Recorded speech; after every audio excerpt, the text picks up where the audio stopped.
साधना का चौथा दिन पूरा हुआ।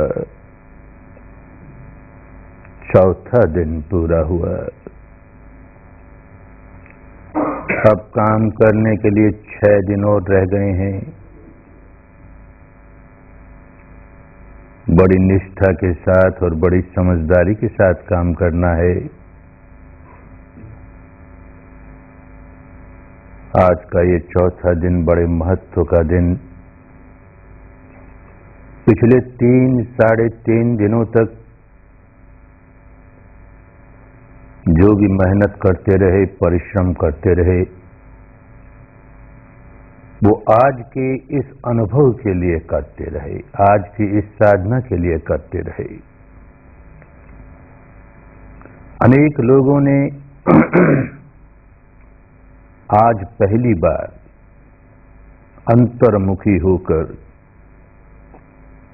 सच्चाई की धर्म गंगा में पहली बार डुबकी लगाई।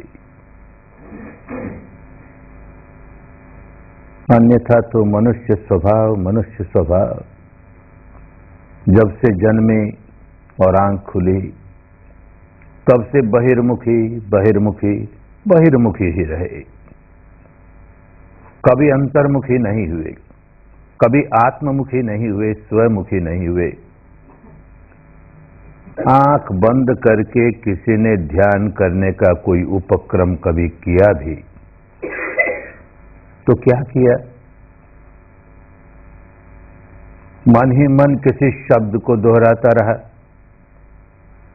मन ही मन किसी काल्पनिक रूप का ध्यान करता रहा, मन ही मन किसी दार्शनिक मान्यता के पृष्ठपेषण का चिंतन करता रहा। जो सचमुच अनुभव हो रहा है, अपने बारे में क्या सच्चाई प्रकट हुई है, इसको जानने का कभी काम ही नहीं किया, क्योंकि ये विद्या ही भारत से लुप्त हो गई। पिछले 2000 वर्षों से ये कल्याणकारिणी विद्या भारत से विलुप्त हुई, तो भारत की बहुत पुरातन विद्या होते हुए भी आज भारत के लोगों को बड़ी नई सी विद्या लगती है। अरे ये क्या करने लगे, ये तो हमारी मान्यता के अनुकूल नहीं है, हमारी मान्यता का क्या हुआ, हमारी दार्शनिक मान्यता का क्या हुआ, हमारी परंपरागत मान्यता का क्या हुआ। इस तरह की उलझने मन में आती ही है।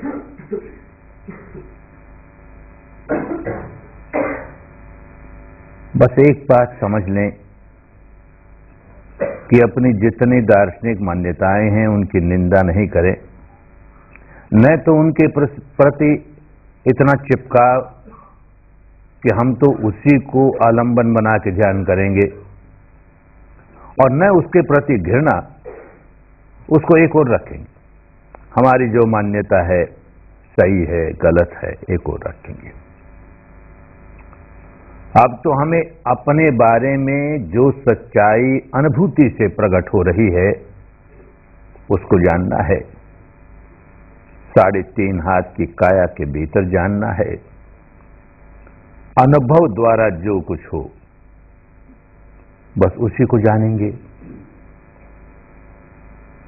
चिंतन मनन द्वारा नहीं।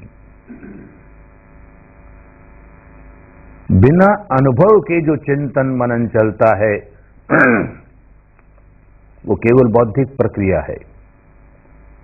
उस चिंतन मनन का अगर अच्छे ढंग से किया जाए तो अपना लाभ होता है, उसकी कोई निंदा नहीं है, पर इस काम से उसका कोई लेन देन नहीं।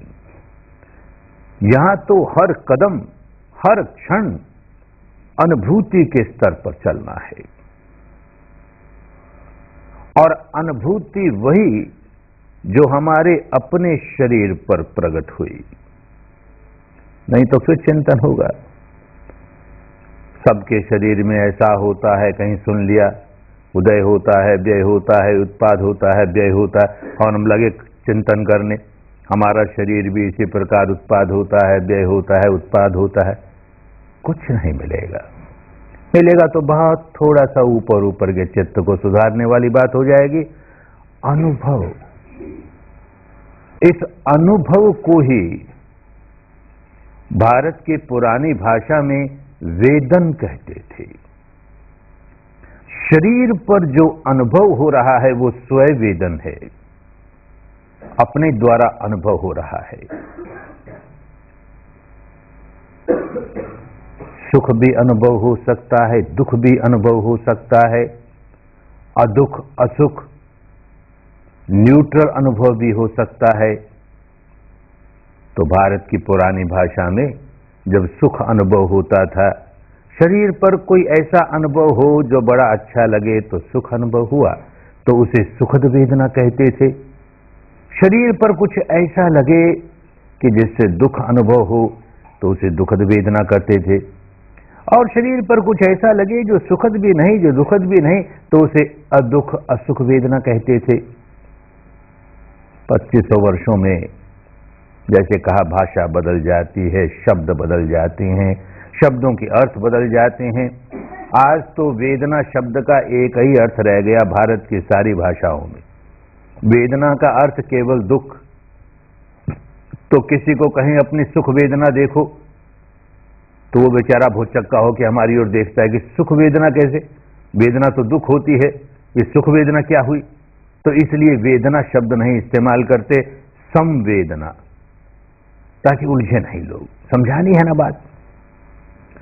तो सुखद संवेदना भी हो सकती है, दुखद संवेदना भी हो सकती है, असुख अदुख वाली न्यूट्रल संवेदना भी हो सकती है। जो भी है बस उसे जानना है। जो प्रकट हुआ उसे जान लिया, जो प्रकट हुआ उसे जान लिया। आज ये बिल्कुल नया नया काम शुरू किया बहुत लोगों ने, तो इसके बारे में बहुत से प्रश्न मन में उठते हैं। टेक्निक के बारे में, इस प्रक्रिया के बारे में, इस साधना के बारे में लोग स्पष्टीकरण चाहते हैं। और हम देखते हैं कि बहुत से प्रश्न तो कॉमन है, सामान्य है, साधारण है। अनेक लोगों के वही प्रश्न होते हैं, तो उनका उत्तर अभी दे दें ताकि बात समझ में आ जाए सबके। एक प्रश्न जो बार बार उठता है वो ये कि ये जो आप सिर से पांव तक यात्रा कराते हैं, वो क्रम से क्यों करें, और क्रम से भी करें तो इसी क्रम से क्यों करें। इसी क्रम से करो, ये कोई आवश्यक या अनिवार्य बात नहीं है। किसी क्रम से करो, लेकिन करो क्रम से। क्योंकि अगर क्रम से नहीं करोगे तो यहां कुछ देखते देखते फिर यहां देखने लगे, फिर यहां देखने लगे, फिर यहां देखने लगे, तो न जाने शरीर के कितने हिस्से छूट जाएंगे, वहां की कोई संवेदना ही नहीं जानोगे। और क्रम से जाओगे तो शरीर का कोई अंग छूटेगा नहीं। और ये साधना में आगे जाकर एक स्टेशन आने वाली है। किसी को बड़ी जल्दी आ जाती है, किसी को जरा देर से आती है, पर बड़ी आवश्यक स्टेशन है वो ये कि सारे शरीर में कहीं मूर्छा का नामो निशान नहीं। मूर्छा माने कोई ऐसा स्थान नहीं है जहां संवेदना न हो। सर्वत्र संवेदना ही संवेदना इस प्रकार की है या उस प्रकार की है। सारे शरीर में संवेदनाओं की अनुभूति हो तो एक बड़ी महत्वपूर्ण स्टेशन तक पहुंचे। और अगर क्रम से नहीं चलेंगे तो इस स्टेशन पर पहुंचने में न जाने कितना समय लग जाएगा। कभी कभी कोई साधक कहता है कि हम बैठे हैं आराम से, बस कहीं कोई संवेदना जाग गई उसको देख लिया, फिर यहां कुछ जागे इसको देख लिया, यहां कुछ जागे उसको देख लिया। कुछ लोग कुछ परंपराओं में ऐसा करते भी हैं। हम उस पर रोक लगाते हैं। क्यों रोक लगाते हैं, समझना चाहिए। क्या होगा जब चुपचाप बैठे हो, कहीं कोई संवेदना जागी तो कैसी संवेदना? स्थूल संवेदना ही जागेगी। पीड़ा अनुभव होगी, भारीपन मालूम होगा, कहीं गर्मी लगेगी, कहीं खुजलाहट होगी। यहां पीड़ा मालूम हुई और फिर यहां यकाएक खुजलाहट हुई, यहां से छलांग लगाई और यहां पहुंच गए, खुजलाहट है, फिर यहां भारी है, फिर यहां गर्मी है। तो शरीर पर जहां जहां स्थूल संवेदनाएं प्रकट होंगी उनको तो देखने की आदत बन जाएगी, क्षमता बन जाएगी, योग्यता हो जाएगी।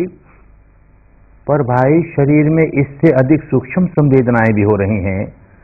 जिन स्थानों को तू कहता है कि मूर्छित है, मूर्छित नहीं है। जहां जहां जीवन है शरीर में, ये कुदरत का नियम है, प्रकृति का नियम है, जहां जहां जीवन है वहां वहां संवेदना है। संवेदना है तो प्रमाण है कि जीवन है यहां। तो जीवित है सारे अंग, हमारे शरीर का अणु अणु जीवित है, प्राण साथ हैं, तो संवेदना तो है। वो संवेदना बड़ी सूक्ष्म है और मन हमारा बड़ा स्थूल, बड़ा स्थूल। तो स्थूल स्थूल संवेदनाएं तो बड़ी आसानी से ग्रहण कर लेगा, अनुभव कर लेगा, सूक्ष्म की ओर जाएगा ही नहीं, क्योंकि हमने उसको सूक्ष्म की ओर जाने के लिए कोई प्रक्रिया ही नहीं सिखाई। वो बेचारा स्थूल स्थूल, यहाँ गर्मी है, यहाँ भारी है, यहाँ खुजलाता है, यहाँ ये होता है, ये होता है, महीनों लगा देगा, कभी कभी हम देखते हैं बरसों लगा देगा। उसको सूक्ष्म संवेदनाओं का अनुभव नहीं होगा और उसको सारे शरीर में संवेदना है, इस अवस्था पर पहुंच नहीं पाएगा। इसलिए ऐसा काम भूल के भी नहीं करना। हमको अंग प्रत्यंग में से मन गुजारना है। संवेदना महसूस हुई, बस आगे बढ़ गए, रुकना नहीं। महसूस हो गई ना, काम बन गया, आगे बढ़ गए। संवेदना महसूस हुई, आगे बढ़ गए। जहां संवेदना नहीं महसूस हुई वहां रुक गए। हम छोड़ेंगे नहीं ना किसी अंग को भी, तो नहीं महसूस हुई वहां रुके हम।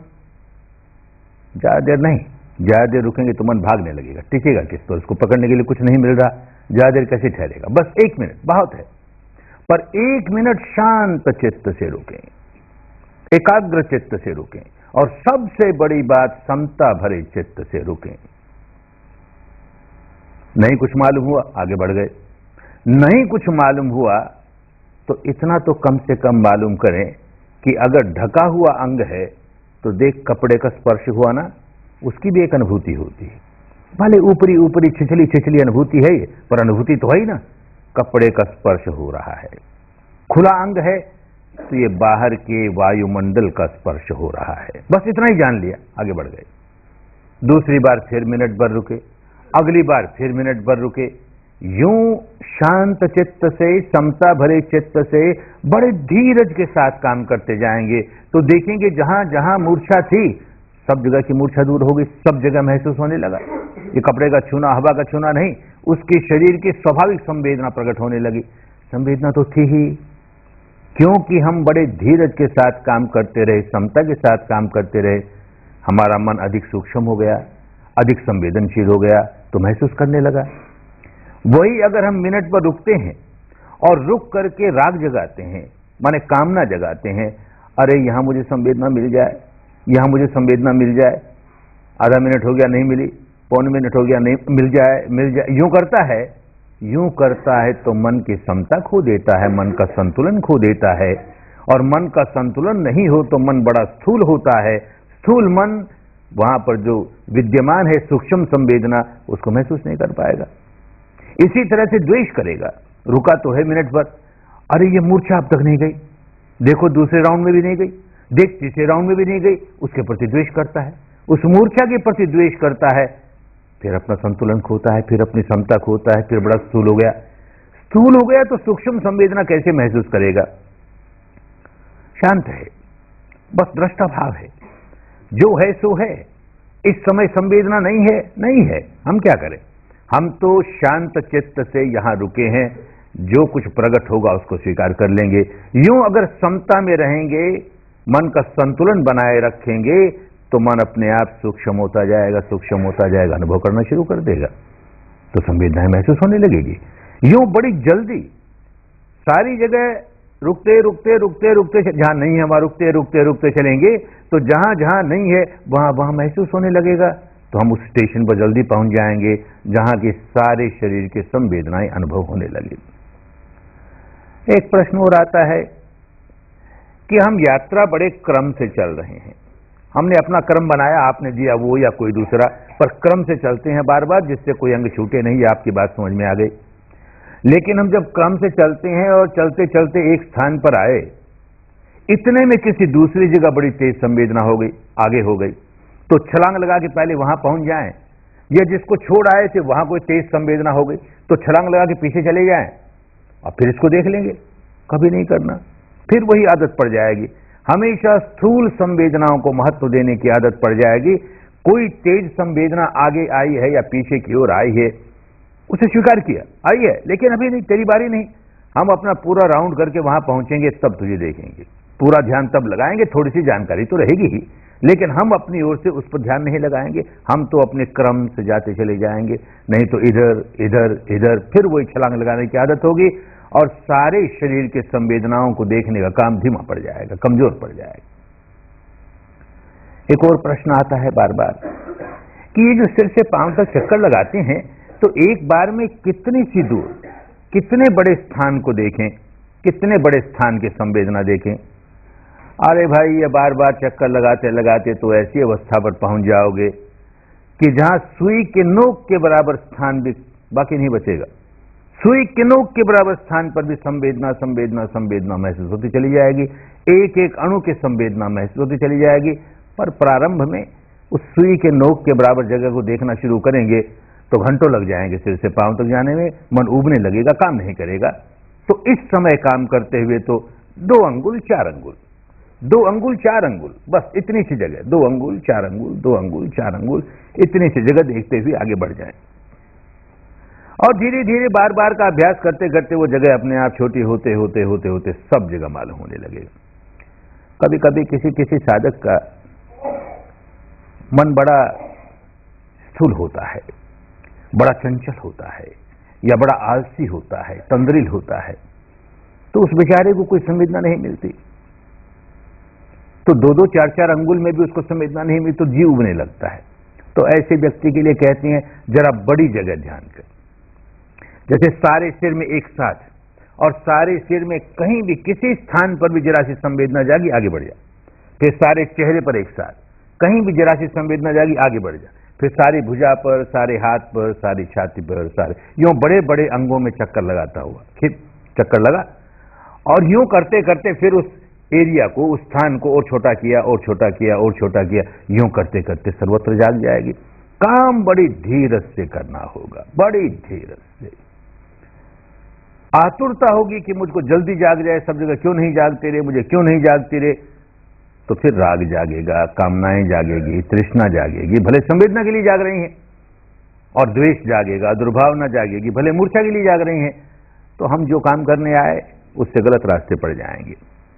जो है जैसा है, हम अपना काम कर रहे हैं, परिणाम धर्म पर छोड़ें, परिणाम प्रकृति पर छोड़ें, हमेशा परिणाम अच्छा आने वाला है।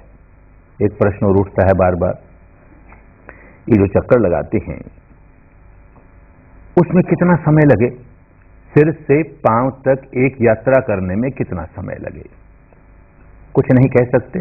निर्भर करता है, व्यक्ति व्यक्ति पर निर्भर करता है और एक ही व्यक्ति के समय समय की मनोस्थिति पर निर्भर करता है। मान लो किसी का मन बहुत व्याकुल है, जरा भी समता नहीं है, मन स्थिर नहीं है, तो जहां गया वहीं संवेदना नहीं मिली, मिनट भर रुकना पड़ा। आगे बढ़ा, संवेदना नहीं मिली, मिनट भर रुकना पड़ा। यूं करते करते आध घंटा भी लग जाए, 1 घंटा भी लग जाए, हमें काहे की जल्दी है। लेकिन अगर मन बहुत सजग है और बहुत एकाग्र है और बड़ा संवेदनशील है, सूक्ष्म है, जहां गई वहीं संवेदना, आगे बढ़े संवेदना, आगे बढ़े संवेदना, सारी जगह संवेदना मिलती चली गई, तो ये यात्रा 10-1 मिनट में ही पूरी हो जाए। 10 मिनट से कम समय में अगर यात्रा पूरी करते हो तो इस समय उचित बात नहीं, आगे जाकर तो होने लगेगा, 10 मिनट भी नहीं लगेगा। अब इस समय 10 मिनट से जल्दी अगर पूरा कर दिया तो पता ही नहीं लगेगा कौन सा अंग छूट गया, और हमें तो अंग प्रत्यंग में से गुजरना है, तो कम से कम 10-1 मिनट तो लगाएं। एक प्रश्न उठता है, बार बार उठता है कि ये जो संवेदनाएं महसूस कर रहे हैं शरीर की, ये ऊपर ऊपर की, शरीर के ऊपरी ऊपरी हिस्से की करें या भीतर भी करें। तो इस समय तो ऊपरी ऊपरी हिस्से से ही काम शुरू करें, पर फिर भी कोई कोई साधक ऐसा होता है, पूर्व जन्मों में बहुत काम किया होगा, तो काम शुरू करते ही भीतर भी संवेदना महसूस होने लगी, अंदर तक होने लगी। नहीं होती है तो चिंता नहीं करनी, ऊपर ही ऊपर के करते जाएं, और हो सकता है इन्हीं 10 दिनों में ये अवस्था प्राप्त हो जाएगी जबकि बींद बींद करके भीतर तक के संवेदना जान लेंगे। इस समय तो कम से कम शरीर की ऊपरी ऊपरी त्वचा की जो संवेदनाएं हैं वो सारी की सारी जान लें, उसमें कहीं कोई मूर्छित स्थान न रह जाए, इसके लिए प्रयत्न करते रहें। और प्रयत्न यही है कि बार बार इसे दोहराते रहें। और एक प्रश्न उठता है, ये संवेदना क्या हुई? हमारे यहां ध्यान के नाम पर न जाने लोग कितने प्रकार के लेप लगा के आते हैं। बचपन से सुनते आए, ध्यान ऐसा होता है, ध्यान ऐसा होता है, साधना ऐसी होती है। तो हर व्यक्ति अपनी अपनी परंपरा की बातों को सुन करके वही लेप हैं। और यहां कहते हैं शरीर की संवेदना देखो, तो संवेदना क्या देखें? तो उलझ जाता है। समझ लेना चाहिए कि शरीर पर जो कुछ अनुभव होता है और शरीर की स्वाभाविक अनुभूतियां, शरीर का धर्म है, गरमाना शरीर का धर्म है, पसीजना शरीर का धर्म है, धड़कना शरीर का धर्म है, भारी होना शरीर का धर्म है, शीतल होना, गर्म होना शरीर का धर्म है। ये शरीर के अपने स्वभाव हैं, इसकी प्रकृति है। तो जो प्राकृतिक अनुभूतियां अपने आप प्रकट हो रही हैं, बस उसको तटस्थ भाव से जानना है। संवेदना ये है या वो है, उसका महत्व तो नहीं है। महत्व इस बात का है कि संवेदना होने पर मैंने उसे पुराने स्वभाव के मुताबिक भोगता भाव से भोगा। सुखद आई तो उसका सुख भोगा, दुखद आई तो उसका दुख भोगा। क्या भोगता भाव से भोगा अथवा दृष्टा भाव से, साक्षी भाव से, तटस्थ भाव से केवल जाना? भोगता भाव निकला। तो साधना का ध्येय ये है कि अपने मानस का, अपने अंतर्मन वाले मानस का वो स्वभाव जो हमेशा भोगता भाव का ही जीवन जीता है, उसको भोगता भाव से निकालकर दृष्टा भाव में कैसे पुष्ट कर दे, साक्षी भाव में कैसे पुष्ट कर दे, तटस्थ भाव में कैसे पुष्ट कर दें। क्योंकि जब जब भोगता है, सुख भोगता है तो उसके प्रति आसक्ति जगाता है और राग जगाता है और राग जगाता है। दुख भोगता है, उसके प्रति द्वेष जगाता है, दौर्मनस्य जगाता है। पुराना स्वभाव भी ऐसा ही था, राग जगाने का, द्वेष जगाने का। अब उस स्वभाव को हम बढ़ाई जा रहे हैं तो अपनी गांठें बांधे जा रहे हैं, गांठें बांधे जा रहे हैं, अपना तनाव बढ़ाई जा रहे हैं, अपना मैल चढ़ाई जा रहे हैं। मुक्त कैसे होंगे? वो आदत तोड़नी है। इसलिए संवेदनाओं का दर्शन करने लगे कि चाहे जैसी संवेदना हो, किसी संवेदना को, अरे तो गर्मी, तो मौसम की गर्मी है बाबा, इसको क्या देखें, ये तो होगी होगी। आज तक तो भोगा करते थे ना इसको, अब हम भोगेंगे नहीं। अब इसको भोगता भाव से नहीं, इसको साक्षी भाव से देखेंगे। भले मौसम की गर्मी है, मौसम की का पसीना है, क्या हुआ? हम उसको कैसे दृष्टा भाव से, साक्षी भाव से देखें। अरे भाई ये तो 1 घंटे बैठा दिया, पांव नहीं खोले इसलिए दर्द होने लगा, इसको क्या देखें, ये तो होगा ही, स्वाभाविक है। अरे जो स्वाभाविक है उसी को देखना सिखाते हैं। कोई अस्वाभाविक, असाधारण, अलौकिक अनुभूति के लिए नहीं आए यहां पर। जो स्वाभाविक अनुभूति है, बैठे हैं और दर्द हुआ। अब तक तो दर्द भोगते थे, हाय रे मरा रे, बहुत दर्द है रे, बहुत दर्द है रे। अब उसको कैसे साक्षी भाव से देखें, उसके साथ कैसे मैं मेरे का भाव तोड़ें और उसको समझें कि देखिए नित्य है, शाश्वत है, ध्रुव है, अथवा अनित्य है, नश्वर है, भंगुर है। यूं देखी जाएंगे, पता लगे ये तो नश्वर है, ये तो भंगुर है, बदल जाता है, देख बदल गया ना। तो उसको साक्षी भाव से कैसे देखें? अरे ये तो मुझे गठिया का रोग बहुत पुराना है, इस पुराने रोग की वजह से दर्द आया, इसको क्या देखे बाबा, ये तो रहता है। अरे उसी को तो देखना है। गठिया का दर्द तुझे पहले भी था, लेकिन जब जब गठिया का दर्द आता था तू भोगता भाव से रोता था, भोगता था उसका दुख। अब वो भोगता भाव से निकल करके उसी को दृष्टा भाव से देखना सीख। तो ये जितनी संवेदनाएं हैं वो तो केवल आलंबन बन गए कि इन्हीं आलंबनों के आधार पर हम अपने मानस का स्वभाव पलटने के लिए आए हैं। तो जो जो संवेदना हो रही है, जिस किसी कारण से हो रही है, उसको दृष्टा भाव से, साक्षी भाव से, तटस्थ भाव से कैसे जाने, बस यही साधना है। अन्यथा उलझे रह जाएंगे। कोई अलौकिक अनुभूति, कोई असाधारण अनुभूति, कोई असामान्य अनुभूति, उसके फेर में पड़ जाएंगे, कुछ नहीं मिलेगा। एक घटना बरसों पहले जब मैं पहली बार ऐसे 10 दिन के शिविर में गया, तो कोई पुराना पुण्य भी होगा ही। और एक बहुत बड़ी बात ये हुई कि गुरुजी ने शीघ्र ही बता दिया। एक प्रश्न उठा मन में और गुरुजी से कर लिया ये प्रश्न कि आपके यहाँ तो ये मान्यता है ही नहीं, आप आत्मा को तो मानते ही नहीं, और आत्मा बिना किसकी मुक्ति होगी? ये आत्मा बिना सुख दुख कौन भोग रहा है? ये भी कोई बात थी, जरा ये तो समझाइए हमें। तो उन्होंने कहा, देख भाई, तेरी जो मान्यता है हम उसका खंडन नहीं करते, और तू भी उसका खंडन मत कर, उसको जरा एक और रखना। अब तो तू जो अनुभव हो रहा है और आज तक तू उसे भोगता भाव से भोगता था और व्याकुल होता था, उस स्वभाव को पलटने के लिए देख तो सही, साक्षी भाव से देख तो सही। अरे भाई, कोई अंदर आत्मा होगी तो देखते देखते देखते आप ही प्रकाश में आ जाएगी। तू तो सत्य देख रहा है ना, तो 10 ही दिन के लिए तो हम कहते हैं कि तेरी मान्यता को एक और रख। बस उन्होंने कहा और हमारी समझ में आया तो जैसे दरवाजा खुल गया मुक्ति का। वो जंजाल लगाए रहते, हमारी दार्शनिक मान्यता कहां हुई रे, हमारी दार्शनिक मान्यता कहां गई रे, बरसों बात पकड़ में नहीं आती। कहा अच्छी बात है, होगी आत्मा, अपनी जगह रहे। आत्मा है तो भी तो राग पैदा करते ही है ना, द्वेष पैदा करते ही है ना। और कोई विद्या मिलती है जो हमको राग से मुक्त करती है, द्वेष से मुक्त करती है, तो कल्याण की बात है ना, उसमें बुरी बात क्या है? करके तो देखें। और 10 ही दिन तो करना है ना, क्या हुआ? बस रास्ता खुल गया, और रास्ता खुल गया, और 10 ही दिनों में पुराना पुण्य भी होगा, पुराना अभ्यास भी होगा, आप नहीं जानते, बहुत कुछ उपलब्ध हो गया। 10 ही दिन में बहुत कुछ उपलब्ध हो गया तो रहा नहीं जाता। जिसको कोई अनमोल रत्न मिल जाए रहा नहीं जाता। वो चाहता है कि ऐसा सबको प्राप्त हो जाए, तो अपने घर वालों को कहता है, अपने मित्रों को कहता है, अपने रिश्तेदारों को कहता है, परिचितों को, अपरिचितों को, अरे बहुत अच्छा है, मैंने करके देखा, तू भी देख, तू भी देख। अनेक मित्रों से कहा, वो लोग जाने लगे। एक मित्र वहां का बड़ा धनवान, हमारी तरह व्यापार करने वाला, इंडस्ट्री करने वाला, तो बस इसलिए समझ लेना चाहिए बड़ा रोगी, बड़ा व्याकुल। व्यापार करना, उद्योग करना बुरी बात नहीं है, लेकिन जब आदमी भीतर से धर्म नहीं समझता तो रोगी ही रोगी, व्याकुल ही व्याकुल होता है। हम जानते थे बड़ा व्याकुल है, क्योंकि हम भी उसी में से गुजरे थे। अरे ये बेचारा यहाँ 10 दिन सीख जाए, इसका कल्याण हो जाएगा। ये भाव मन में आया, बहुत समझाया, नहीं माना। 10 दिन मेरे पास समय कहाँ से आए, मैं इतना बिजी आदमी, मैं ऐसा, और मुझे कोई तकलीफ नहीं, मैं बड़ा सुखी हूँ, क्या दुख है मुझे, सुनी ही नहीं बात। फिर हमारे मित्र जो जाकर आए शिविरों में, उन्होंने कहना शुरू किया। एक बार उसने मन बनाया कि चलो 10 दिन आते हैं, चला आया। तो जैसे सबने किया वैसे 3 साढ़े 3 दिन आनापान करते रहे, फिर विपश्यना मिली।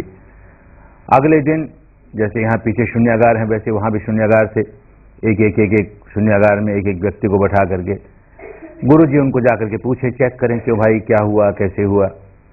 जो भारतीय हो तो मुझे साथ ले जाएं अनुवाद करने के लिए। तो इस भाई की कोठरी में भी गए, दरवाजा खटखटाया, इसने दरवाजा खोला। पहला प्रश्न यही किया, क्यों भाई, क्या संवेदना मिली? कह रहा कुछ नहीं मिला, कुछ नहीं मिला। और हम देखते हैं उसने अपने कमीज उतार रखी है, अपने बनियान उतार रखी है, अपनी धोती ऊपर तक चढ़ा रखी है। अरे पसीने से लथपथ, तुझे पसीना आया ना? हाँ पसीना तो आएगा ही, इस छोटी सी कोठरी में इतनी गर्मी, तुझे गर्मी लगी ना?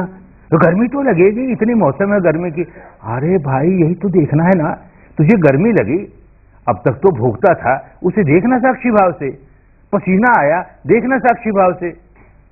वो क्या देखे गर्मी, क्या देखे पसीना, वो तो हमारे मुंह की ओर देखता है, कभी गुरु जी के मुंह की ओर देखता है, जैसे हम लोग उसका मजाक कर रहे हैं।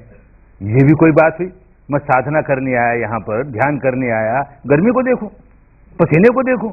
अरे कोई आत्मा का दर्शन कराओ तो कल्याण हो जाए, कोई परमात्मा का दर्शन कराओ तो कल्याण हो जाए। अरे बाबा भगवान बुद्ध की साधना है तो भगवान बुद्ध का ही दर्शन कराओ, वो भी हमारे 9वें अवतार थे, उनका दर्शन कर लेंगे तो भी कल्याण हो जाएगा। ये शरीर का दर्शन, और वो भी गर्मी का, वो पसीने का, कोई बात हुई?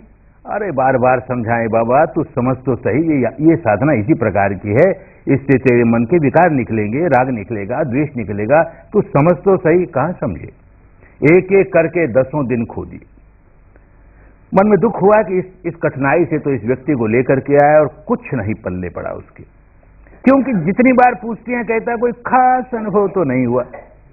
अब जो आम अनुभव हो रहा है उसको स्वीकार नहीं करता, और कोई खास अनुभव ढूंढता है, कोई अलौकिक अनुभव होना चाहिए, वो तो हो नहीं रहा। ये गर्मी है, ये तो सर्दी है, ये तो भारीपन है, ये तो होता ही है, इसको क्या देखें, इसको क्या देखें। 1 साल बीता, 1.5 साल बीता, और बहुत से हमारे कॉमन फ्रेंड्स, जो उसके मित्र भी थे, हमारे मित्र भी थे, बहुत लोग गए। जो जाकर आया वही कहता ये लाभ हुआ, ये लाभ हुआ, ये लाभ हुआ, शारीरिक भी, मानसिक भी, आध्यात्मिक भी, बड़े खुश। तो फिर उसके मन में आया कि सब लोगों को लाभ होता है, तो हमने कहीं गलती की होगी। तो आया हमारे पास कि गुरु जी तो लेंगे नहीं, आप चल के सिफारिश कर दीजिए, एक बार 10 दिन और करना चाहता हूं। अब के जैसा तुम कहोगे। गर्मी को देखो तो गर्मी ही देखूंगा, पसीने को देखो तो पसीना ही देखूंगा, पर एक बार 10 दिन और मौका मिल जाए। चला आया और जैसे बताया ठीक वैसे ही किया, एकदम प्रगति करते हुए आगे बढ़ गया। बात समझ में आ गई ना? सारी साधना क्या है?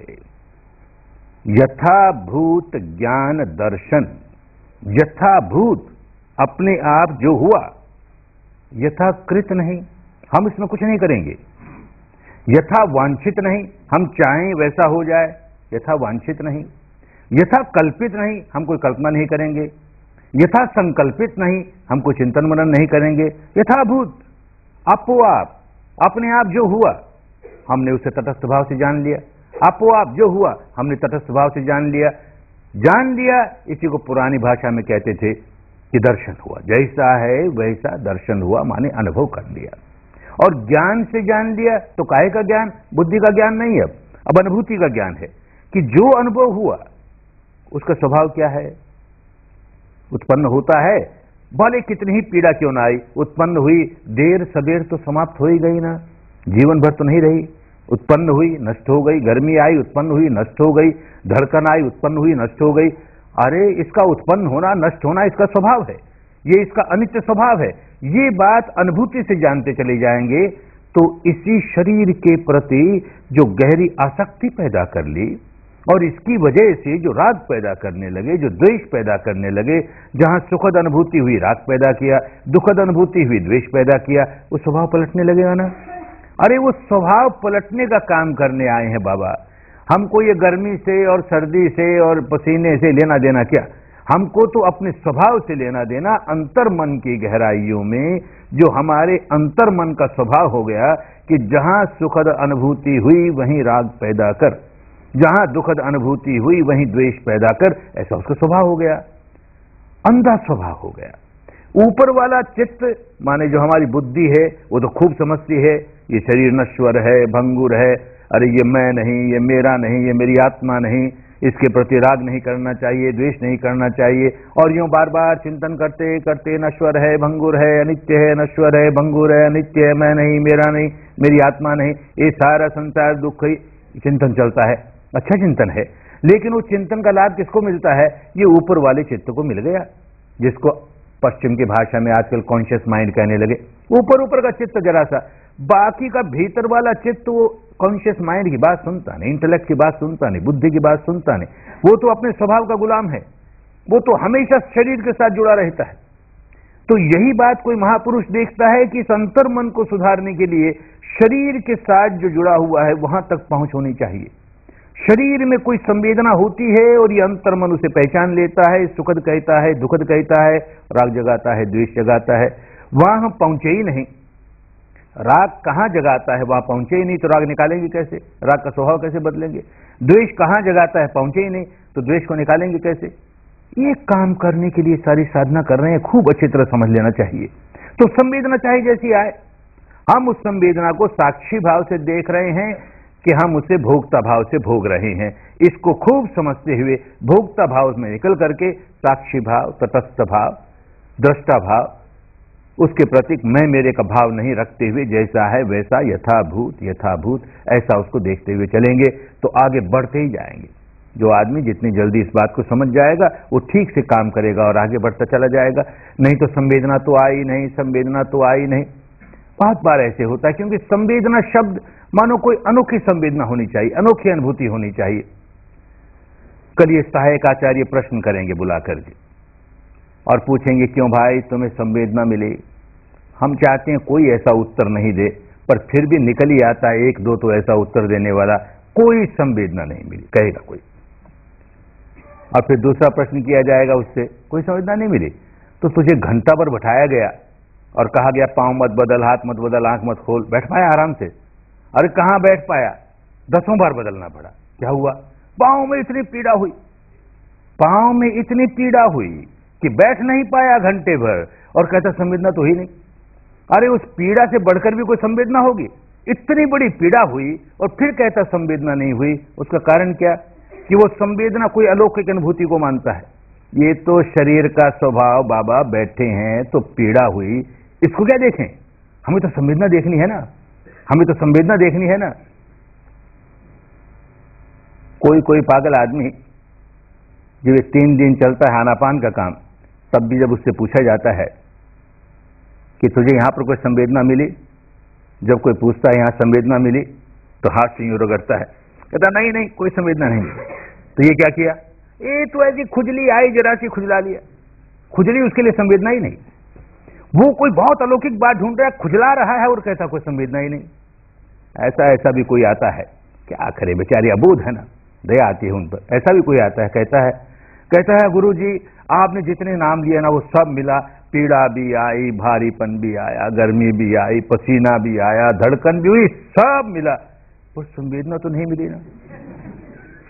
अब क्या कहें ऐसे व्यक्ति को, बार बार समझाते हैं और बार बार ऐसे प्रश्न आते हैं। इतने लोग बैठे हैं, हम नहीं चाहते कोई इस तरह का प्रश्न करे, पर करेगा ही। ये देखते हैं हर शिविर में, देखते हैं कोई इक्का दुक्का इस तरह का प्रश्न करने वाला मिल ही जाता है। सुनना नहीं चाहता, समझना नहीं चाहता। ये 1000 प्रवचन करते रहें, वो तो अपना ही मानस बनाए बैठा है, कोई संवेदना मिलेगी, अरे कोई संवेदना मिलेगी कि अमृत मिल जाएगा, पता नहीं क्या हो जाएगा, समझे ही नहीं। अरे बाबा, शरीर पर जो स्वाभाविक अनुभूति होती है उसको संवेदना कहा जा रहा है, उसको सुनना ही नहीं चाहेगा, समझना ही नहीं चाहेगा, तो क्या करेगा, कैसे आगे बढ़ेगा। खूब अच्छी तरह समझें। इन संवेदनाओं को इसलिए देख रहे हैं कि अपने मन के स्वभाव को समझने का काम कर रहे हैं। मन ने एक स्वभाव बना लिया प्रतिक्रिया करने का, राग जगाने का, द्वेष जगाने का, उसको अनुभूति से समझने का काम कर रहे हैं ताकि उसको पलट सकें। और फिर कुदरत के कानून को समझने का काम कर रहे हैं। कुदरत किस प्रकार काम करती है, जब जब हमारा मानस प्रतिक्रिया करता है तब तब हम दुखी हो जाते हैं, और प्रतिक्रिया करनी बंद कर दें हम दुख के बाहर आ जाएं। ये कुदरत का बंधा बंधाया नियम है जो सब पर लागू होता है। ये व्यक्ति जो सम्यक संबुद्ध बना, कोई भी व्यक्ति सम्यक संबुद्ध बन जाएगा, अरहंत बन जाएगा। इस कानून को, कुदरत के कानून को, विश्व के विधान को अनुभूतियों के स्तर पर जानेगा तो ही बनेगा, नहीं तो नहीं बनेगा। केवल चिंतन मनन करके कोई व्यक्ति बुद्ध नहीं बन जाता, अरहंत नहीं बन जाता। कोई शास्त्र का वाचन करके कोई व्यक्ति अरहंत नहीं बन जाता, बुद्ध नहीं बन जाता। तर्क वितर्क करके नहीं बन जाता, व्रत उपवास करके नहीं बन जाता। सारी कुदरत के कानून को अनुभूतियों पर उतार लेता है ये व्यक्ति, सिद्धार्थ गौतम। इसके जीवन में अजीब बातें हुई। राजकुमार है, पर जन्म राजमहल में नहीं हुआ। उसका जन्म किसी पेड़ के नीचे, खुले आसमान के तले, खुली प्रकृति में उसका जन्म हुआ। घर बार छोड़ करके सत्य की खोज करने गया तो भले 5-6 वर्ष तो कंदराओं में, गुफाओं में, अंधेरे में ध्यान करता रहा, लेकिन जिस रात उसे सम्यक संबोधि प्राप्त हुई, उस रात खुले आकाश के नीचे, पेड़ के तले, खुली प्रकृति में सम्यक संबोधि प्राप्त हुई, सर्वज्ञता प्राप्त हुई, विमुक्ति प्राप्त हुई। और उससे जो करुणा जागी तो लोगों को बांटने का जो काम शुरू किया, तो पहले जो धर्म बांटने का काम शुरू किया, ये विद्या बांटने का काम शुरू किया, वो भी किसी पेड़ के नीचे, खुले आसमान के तले, खुली प्रकृति में किया। और 80 बरस की पकी हुई उम्र में जब अपना अंतिम सांस छोड़ा तो वो भी किसी पेड़ के नीचे, खुली प्रकृति में, खुले आसमान के तले।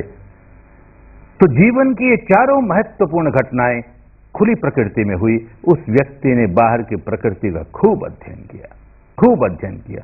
बाहर की प्रकृति का कोई आदमी कितना भी अध्ययन कर ले, उससे बुद्ध नहीं बन जाता।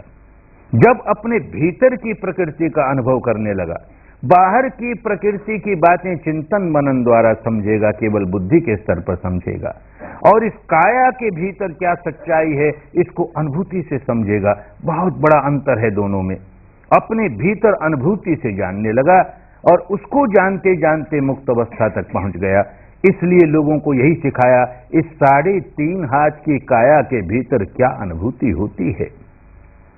अब तक जो भी क्रियाएं चलती थी साधना की, वो शरीर पर होने वाली अनुभूतियों को महत्व नहीं देती थी, केवल चिंतन को महत्व देती थी। राग मत करो तो चिंतन द्वारा ही राग मत करो, द्वेष मत करो चिंतन द्वारा ही मत करो। ये देखो रूप अच्छा लगता है कि बुरा लगता है, इसके प्रति कोई राग द्वेष नहीं। शब्द अच्छा लगता है, बुरा लगता है, कोई राग द्वेष। ये चिंतन ही चिंतन की बातें, बुद्धि की बातें अच्छी हैं, बुद्धि को निर्मल बनाएंगी, पर बाकी का सारा मानस वैसा का वैसा रह जाएगा। जड़ें नहीं सुधरेंगी, तो इस व्यक्ति ने खोज निकाला कि जब तक शरीर पर होने वाली संवेदनाओं के अनुभूति को आधार बना करके राग द्वेष नहीं निकाला गया, तब तक अंतर्मन का स्वभाव बदलने वाला नहीं है। वो जब करने लगा तो सारी प्रकृति का रहस्य खुल गया। हर साधक के लिए सारी प्रकृति का रहस्य खुल जाएगा। अंदर देखते देखते ये सारा शरीर और ये सारा चित्त केवल तरंग ही तरंग, तरंग ही तरंग, उत्पाद व्यय, उत्पन्न होना नष्ट होना, उत्पन्न होना नष्ट होना। और फिर देखेगा बाहर सारे ब्रह्मांड में, सारे विश्व में यही है, उत्पन्न होना नष्ट होना नष्ट होना। सब्बो पज्जलितो लोको सब्बो लोको पकंपितो पकंपितो। कुछ होता है नष्ट हो जाता है, नष्ट हो जाता है फिर होता है, होता है नष्ट हो जाता है फिर होता है, नष्ट हो, अरे ऐसे ही चल रहा है, भीतर भी ऐसे ही चल रहा है, बाहर भी ऐसे ही चल रहा है, कुछ बन ही जा रहा है, बिगड़ता है फिर बन जाता है, बिगड़ता है फिर बन जाता है। इसीलिए भारत की पुरानी भाषा में इसको भव कहा, बनता है, बिकमिंग, बिकमिंग। कहने के लिए ये प्राणी है, ये व्यक्ति है, ये अमुक है, ऐसे व्यवहार जगत के लिए कहना पड़ता है, वस्तुतः कोई नहीं, केवल भव, बिकमिंग, बिकमिंग। प्रति क्षण बदली जा रहा है सारा विश्व, भौतिक चैतसिक सारा प्रति क्षण बदले जा रहा है। बदल करके ये फाइनल प्रोडक्ट आ गया, अब इसमें कुछ नहीं बदलेगा, ऐसा कुछ है ही नहीं, बदले ही जा रहा है, बदले ही जा रहा है। इसलिए भव संसार, भव है बने जा रहा है, उसकी धारा का संसरण हुए जा रहा है, भाव चली रहा है, चली रहा है, चली रहा है। ये एक बात बुद्धि से नहीं अनुभूति से समझ में आने लगेगी। और दूसरी बात समझ में आने लगेगी कि जो कुछ बनता है बाहर भीतर, उसके पीछे कोई ना कोई कारण है, बिना कारण कुछ नहीं बनता। कारण है तो उसका परिणाम है, कारण है उसका परिणाम है। एक कारण होगा, अनेक कारण जुड़ जाएंगे, पर कारण है तो परिणाम है, और जो परिणाम है वही आगे के लिए कारण बन गया। उस कारण से फिर कोई परिणाम आया, परिणाम कारण बना, फिर परिणाम आया, बीज से फल आया, फल से बीज आया, बीज से फल आया, फल से बीज आया। ओ, इस प्रकार ये संसार चक्र चलता है, खूब समझ में आने लगेगी। तीसरी बात जो समझ में आने लगेगी, उस व्यक्ति को भी आई और हर साधक को आने लगेगी, जैसा बीज है वैसा ही फल आएगा, जैसा कारण है वैसा ही परिणाम आएगा। बाहर की दुनिया में तो रोज देखते हैं, भीतर भी समझ में आने लगेगा अनुभूति से। बाहर की दुनिया में वनस्पति जगत में एक जैसी धरती है, यहां एक गन्ने का बीज बोया और उसके पास ही एक नीम का बीज बो दिया। वही धरती है, वही पानी है, वही रोशनी है, वही हवा है, दोनों बीजों को वही ऊर्जा मिलती है, वही उर्वरक मिलता है, फर्टिलाइजर मिलता है, प्रकृति उसका साथ देती है और फूट करके अंकुर एक पौधा खड़ा होता है। इस गन्ने के पौधे को क्या हो गया? इसका रेशा रेशा मीठा हो गया। और इस नीम के पौधे को क्या हो गया? इसका रेशा रेशा खारा हो गया।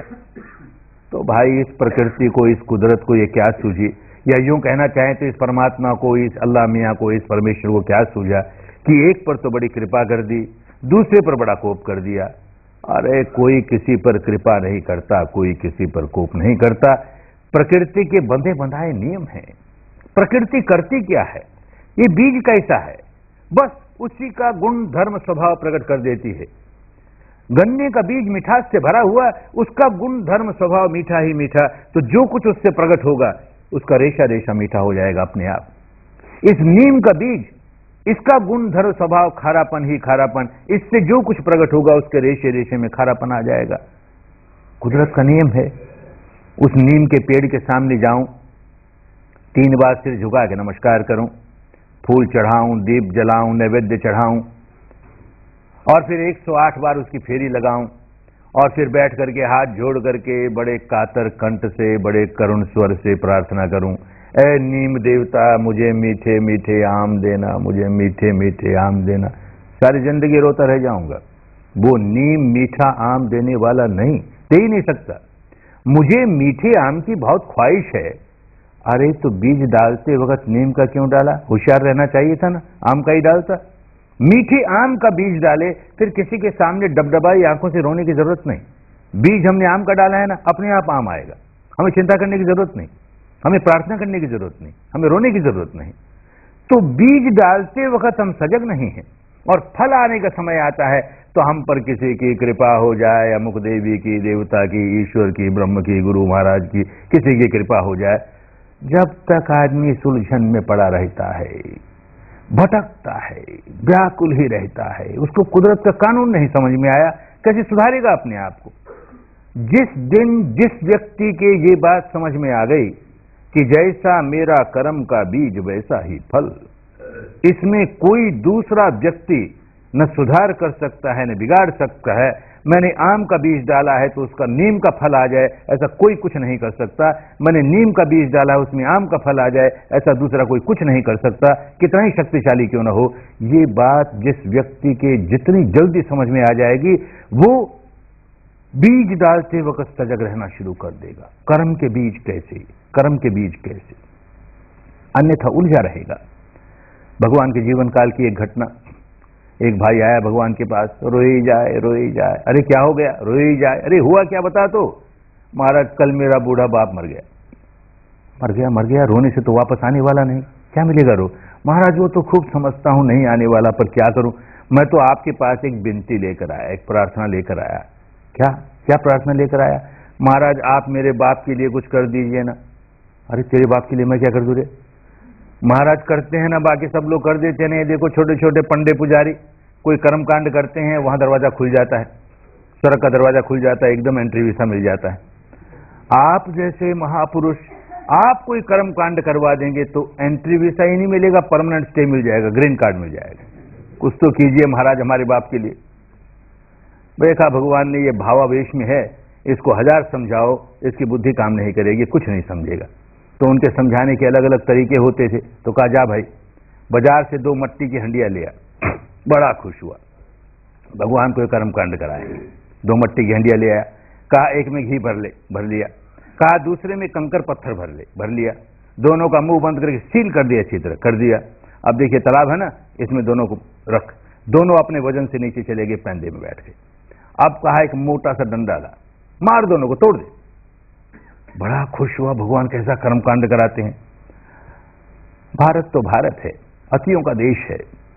ऐसी अतियां इस देश में है कि आदमी ऊंचा उड़ते उड़ते जगत का गुरु बन जाए, विश्व गुरु, लोक गुरु बन जाए, सम्यक संबुद्ध बन जाए, अरहंत बन जाए, सारा ज्ञान का दरवाजा उसके लिए खुल जाए। ये भारत की विशेषता है।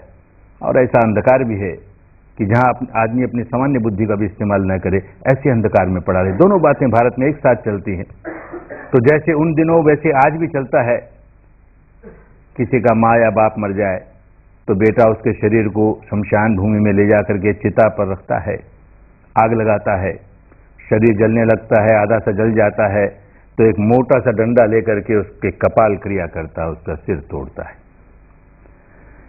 बात तो इसलिए चली होगी, हर कर्मकांड उसके पीछे कोई कारण होता है, इसलिए चली होगी। शरीर सारा जल जाए तो भी ये खोपड़ी इतनी भारी होती है, इतनी कठोर होती है, जल्दी से जलती नहीं। इसको तोड़े तो जलेगी, तो क्या करे? और कोई तोड़ेगा तो घर वालों को बुरा लगेगा, तो बेटा ही तोड़े। और बेटे को ये समझा दिया कि यहां इसकी खोपड़ी टूटी और वहां स्वर्ग का दरवाजा टूटा, इसलिए तोड़ भाई, तो बेचारा तोड़ता है। अरे कैसी बात, कहां चल पड़ी, क्या हुआ? कर्मकांड बन गया। सब ऐसा नहीं मानते, पर कुछ लोग आज भी हैं जो ऐसा मानते हैं। बड़ा खुश हुआ कि अब मेरे बाप का दाह कर्म तो कल कर दिया गया था, भगवान वो कर्मकांड कैसे कराते? तो ये मट्टी की हंडिया तुड़वा करके वो कर्मकांड पूरा करा रहे हैं। बड़ा खुश हुआ, तोड़ दी मट्टी की हंडिया। वो जिसमें घी था वो घी ऊपर आते आते पानी पर तैरने लगा, जिसमें कंकर पत्थर थे वो कंकर पत्थर नीचे रह गए पैंदे में। तो भगवान कहते हैं देख भाई, इतना काम तो हमने करवा दिया, अब बुला अपने पंडों को, बुला पुजारियों को, बुला इन सबको बुला, और उनको बोल यहां बैठ के करें प्रार्थना, करें प्रार्थना। ए कंकर पत्थर तू ऊपर आ जा, ऊपर आ जा। ए घी तू नीचे चले जा, नीचे चले जा। ये क्या कहने लगे महाराज, आप तो हमारा मजाक करने लगे। ये भी कभी होने की बात है? कंकर पत्थर पानी से भारी होती है, वो हमेशा नीचे ही रहेंगे, ऊपर नहीं आ सकते। ये कुदरत का बंधा बनाया नियम है। और घी पानी से हल्का होता, हमेशा उसके ऊपर ही रहेगा, नीचे नहीं जा सकता। ये कुदरत का बंधा बनाया नियम है। अरे तो कुदरत के बंधे बंधाए नियम को इतना समझने वाला, तेरी समझ में इतनी सी बात नहीं आई? तेरे बाप ने सारे जीवन भर कंकर पत्थर वाले काम किए होंगे, तो नीचे ही जाएगा रे, कौन उसको ऊपर उठाएगा? और तेरे बाप ने हल्के फुल्के घी वाले काम किए होंगे तो ऊपर ही जाएगा, कौन उसकी टांग खींच सकता है? समझना ही नहीं चाहते ना। कुदरत के कानून को, उसी को पुराने जमाने में धर्म कहते थे। धर्म को समझना ही नहीं चाहते, धर्म के नियमों को समझना ही नहीं चाहते, तो उलझे रहते हैं। इस साधना के करते करते धर्म के सारी बात समझ में आने लगेगी। मेरा जैसा कर्म वैसा फल, मेरा जैसा कर्म वैसा फल, तो मैं अपने कर्मों के प्रति सजग रहूं। पीछे जो किए सो किए, अब तो कम से कम अपने कर्मों के प्रति सजग रहूं, ये सीखेगा। जब ये स्वीकार कर लेगा कि मुझको अपने कर्म के प्रति सजग रहना है, तो प्रश्न मन में आएगा, कौन सा कर्म? कर्म तो 3 प्रकार के होते हैं। काया से भी कर्म होते हैं, वाणी से भी कर्म होते हैं, और मन से भी कर्म होते हैं। कौन सा कर्म? सामान्य लोगों की समझ में ये जो शरीर का कर्म है वो बहुत महत्वपूर्ण है, क्योंकि बड़ा प्रत्यक्ष है, बड़ा प्रभावशाली है। वाणी का कर्म उससे जरा हल्का, और मन का कर्म क्या कर्म, ऐसे मन में कोई बात आई नहीं आई। लेकिन जब भीतर सच्चाई को देखना शुरू करेगा तो बात समझ में आएगी कि ये जो मन का कर्म है यही प्रमुख है। वाणी का कर्म उतना महत्व नहीं रखता, शरीर का कर्म उतना महत्व नहीं रखता। महत्व इस माने में कि जो फल हमें मिलता है वो शरीर के कर्म का नहीं मिलता, वाणी के कर्म का नहीं मिलता, हमारे मन के कर्म का मिलता है। क्योंकि वाणी का कर्म और शरीर का कर्म है क्या? मन के कर्म का ही बाह्य प्रक्षेपीकरण है, प्रगटीकरण है। मन का कर्म ही बाहर प्रकट होता है तो वाणी के रूप में सामने आता है, अथवा काया के कर्म के रूप में सामने आता है। एक उदाहरण से समझें, किसी व्यक्ति के साथ हमारा संबंध बिगड़ा हुआ हो, उसको देखते ही मन ने अपना काम करना शुरू कर दिया, बड़ा क्रोध जगाया, बड़ी दुर्भावना जगाई, मन का कर्म शुरू हो गया। बड़ा तेज हुआ, नहीं रहा गया, वाणी पर उतर गया। हमने गाली के 2-4 शब्द कह दिए, अपमान के 2-4 शब्द कह दिए, वाणी का दुष्कर्म हो गया। और ये मन का कर्म और तेज हुआ, शरीर पर उतर आया, हमने 2 चांटे लगा दिए, या बंदूक पड़ी थी, मार दिया, धाए हत्या कर दी, शरीर का दुष्कर्म हो गया। देखें, ये वाणी का दुष्कर्म, ये शरीर का दुष्कर्म है क्या? मन के दुष्कर्म की ही तो संतान है, मन के दुष्कर्म का ही तो बाह्य प्रगटीकरण है। कुदरत मन के कर्म को देखती है, वाणी और शरीर के कर्म को बिल्कुल नहीं देखती। जो फल आने वाला है वो मन के कर्म का, जैसे दुष्कर्म का वैसे सत्कर्म का। किसी व्यक्ति को देख करके हमारे मन में बड़ी करुणा जागी, बड़ी दया जागी, ये मन का कर्म हुआ। और जैसे जैसे वो तेज हुआ, वाणी पर उतर आया, हमने 2-4 शब्द बड़े प्यार के, सांत्वना के कह दिए, उसे मन का वाणी का सत्कर्म हो गया। और तेज हुआ, शरीर पर उतर आया, हमने शरीर से उसकी सेवा कर दी, उसे कुछ दे दिया, तो ये शरीर का सत्कर्म हो गया। ये वाणी का सत्कर्म, ये शरीर का सत्कर्म मन के सत्कर्म की ही संतान है, उन्हीं का बाह्य प्रक्षेपीकरण है और कुछ नहीं है। तो कुदरत हमको अपने मन के कर्म का ही फल देती है। इसको भी एक उदाहरण से समझें। उदाहरण है केवल बात समझने के लिए। एक आदमी बहुत धन दौलत वाला, अपने साथ बहुत धन दौलत लिए हुए किसी जंगल में अकेला जा रहा है, यात्रा कर रहा है। दूसरी ओर से कोई डाकू आया और उसकी समझ में आ गया इस आदमी के पास तो बहुत माया है, बहुत धन है। वो अपने लोभ के मारे कहता है मेरे हवाले कर। इस आदमी को अपना लोभ है, कहता नहीं दूंगा। तो उसे क्रोध आता है, क्रोध के मारे अपना चाकू निकालता है, इसके पेट में घोंपता है, और इसके परिणाम स्वरूप ये व्यक्ति मर जाता है। एक घटना घटी। दूसरी घटना, एक आदमी के पेट में कोई रोग हो गया, कोई फोड़ा हो गया, कोई अल्सर हो गया। तरह तरह के उपचार किए डॉक्टर ने, नहीं ठीक हुआ। तो कहता भाई अब एक ही रास्ता है, तुम कहो तो इसका ऑपरेशन करके फोड़े को बाहर निकाल दें, कौन जाने ठीक हो जाओ। डॉक्टर साहब करो, यही करो, किसी तरह बचाओ हमें। तो अपने ऑपरेशन थिएटर में ले जाके उसको लेटाता है, अपना चाकू निकालता है, उसके पेट में भोंकता है, और ऐसा संयोग होता है कि उस समय उस व्यक्ति की मृत्यु हो जाती है। तो बताओ, ये जो कुदरत है, ये जो प्रकृति है, या यूं कहें कि ये परमात्मा है, अल्लाह मियां है, क्या उस डाकू को, डॉक्टर को एक जैसा ही दंड देगा? अरे कदापि नहीं। चित्त की चेतना कैसी? उस डाकू की चित्त की चेतना दुर्भावना से भरी हुई, इस डॉक्टर की चित्त की चेतना सद्भावना से भरी हुई। परिणाम जैसे चित्त की चेतना है उसी प्रकार आएगा, शरीर के कर्म के अनुसार नहीं आएगा। ऐसे ही वाणी के कर्म के अनुसार नहीं आएगा। एक और उदाहरण से समझे।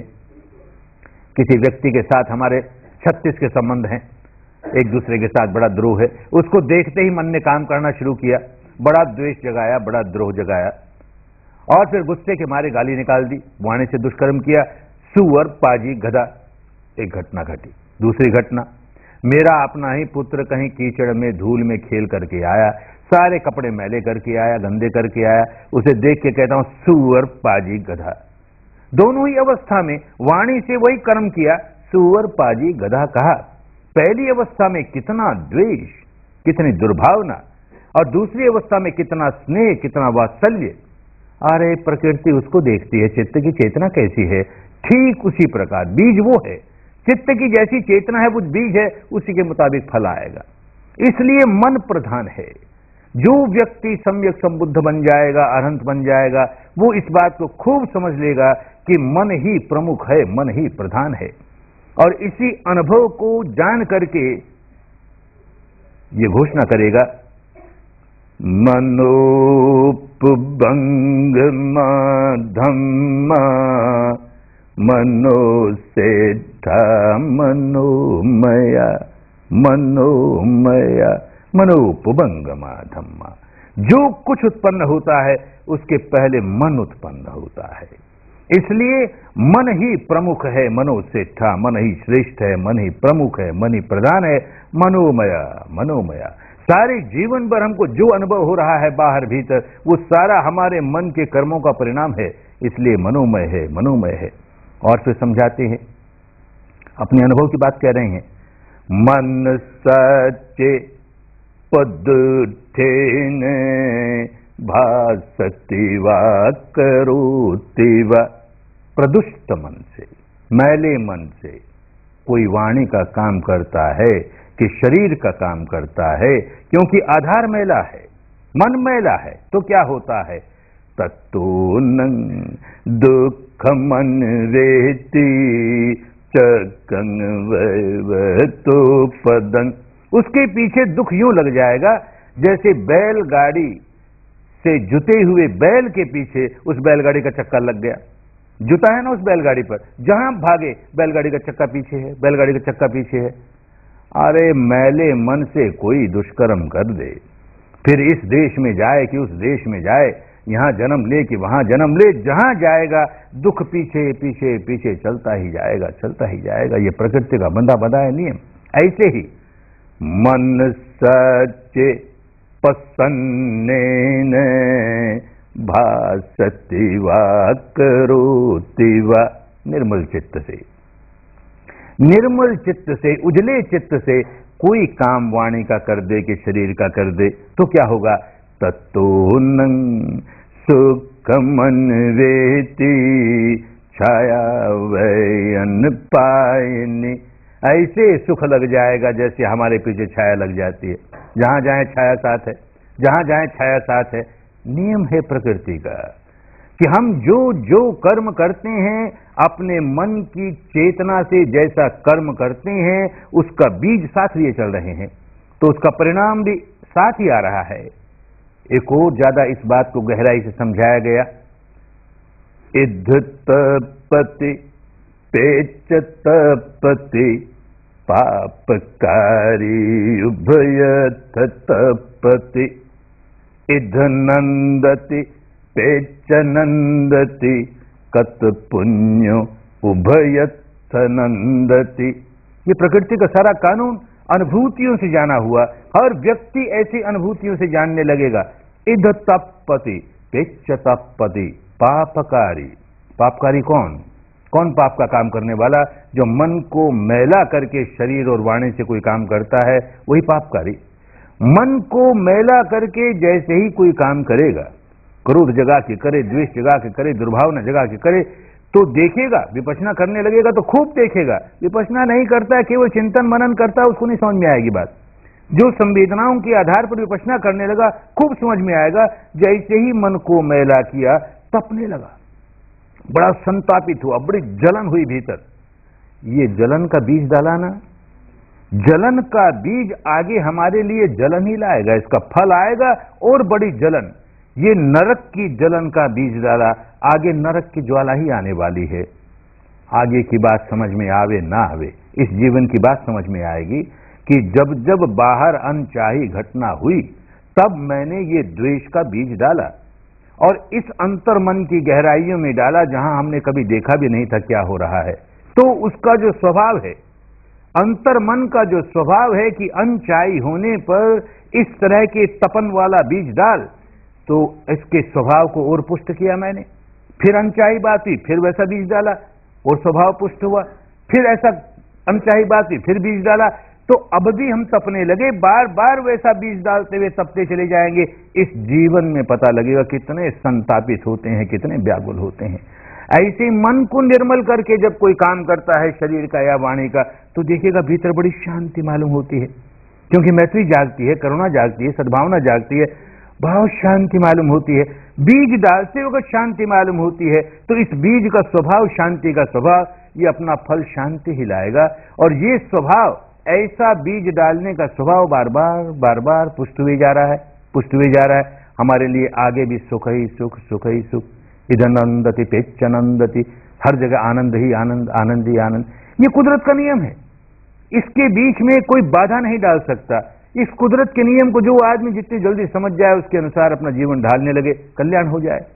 अपने मन के कर्मों पर जिसने पहरा लगा लिया, उसको शरीर के कर्मों पर पहरा लगाने की जरूरत नहीं, वाणी के कर्मों पर पहरा लगाने की जरूरत नहीं। इसका मतलब यह नहीं कहते कि शरीर से चाहे सो करो, वाणी से चाहे सो करो।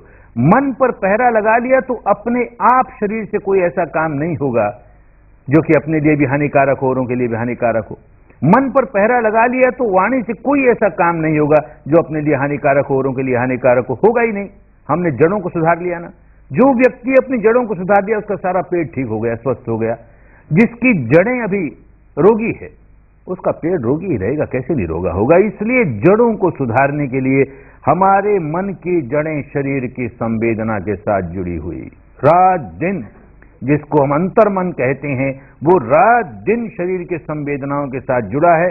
उसे प्रिय लगता है तो राग पैदा करता है, आसक्ति पैदा करता है, अप्रिय लगता है द्वेष पैदा करता है।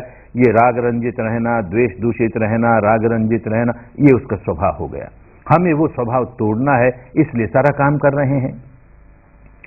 मन पर कैसे पहरा लगाएं, मन के कर्मों पर कैसे पहरा लगाएं, यही नहीं जानते। मन क्या है, किस चिड़िया का नाम है, किताबें पढ़ी होंगी, प्रवचन सुने होंगे, अनुभव से कहां जाना।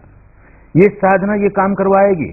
जब सांस को देखना का शुरू किया तो ऊपर ऊपर से तो यूं लगा शरीर की प्रक्रिया है, सांस का आना जाना, लेकिन सांस के सहारे सहारे मन के सारे प्रपंच समझ में आने लगे और आने लगेंगे आगे जाकर।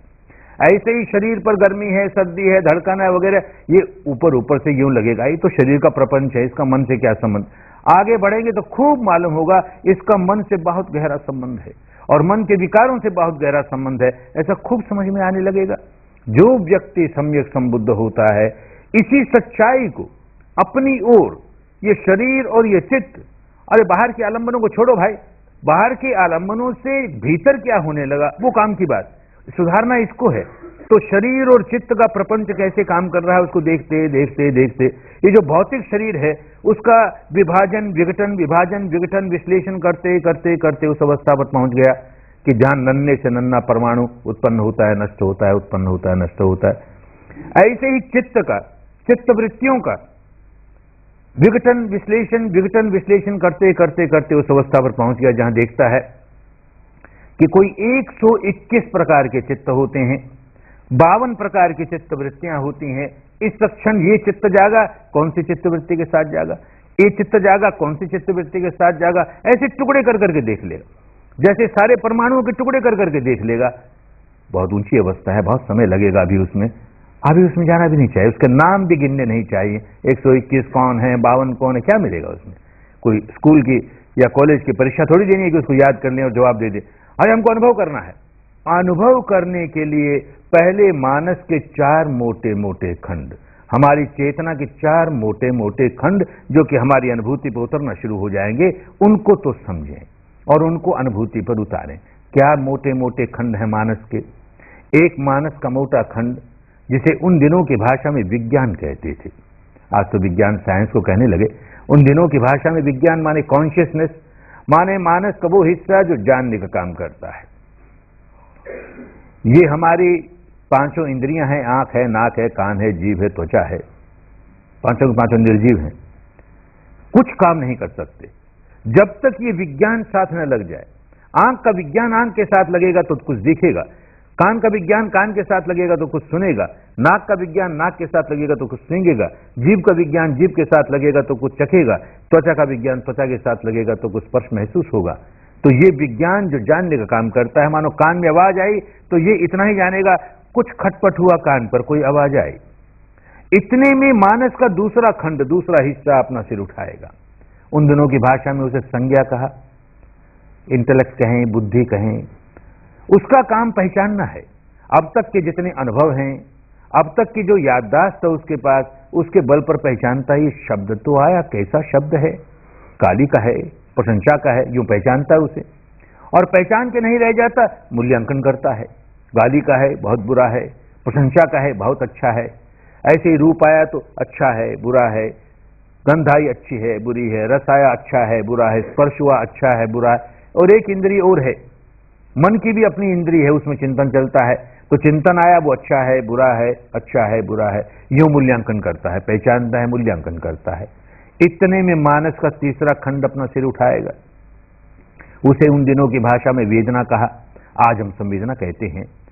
मानो शरीर के स्तर पर कोई घटना घटी, शब्द आया, कान पर लगा तो उसी वक्त वेदना जागी, सारे शरीर में एक प्रकंप हुआ, जैसे कांसे के बर्तन को छेड़ दिया, सारा बर्तन झंझनाने लगा, सारा शरीर झंझनाने लगा उसी समय।